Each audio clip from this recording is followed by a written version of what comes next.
बिस्मिल्लाहिर्रहमानिर्रहीम। नन तासु ते यौ څو हाइकोगाने पेश कोमा। यवी गुजरे ता हमजोल वयल ता बय ورځ समندر لاوخي مور د پپیو کې وبګړوي।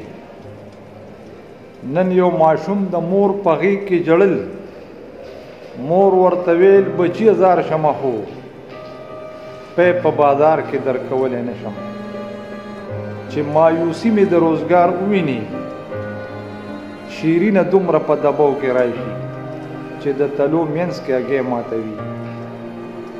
پیغله چټي ټپه ګودر باندې شوه، ظلمو کبډي په میدان پرېښوده، ویل یې ونه د چینار پرېوځي. ما د وریځو نه باران غوښتلو، خو داسې زول او طوفانونه راغلل چې دیوالونه مې د کور پرېوتل. نن یوې پیغلې په بازار کې جړل، سر یې سرتور کړو، یو دوکان ته لاړه، ویل یې خپله لوپټه خرڅوه. والسلام.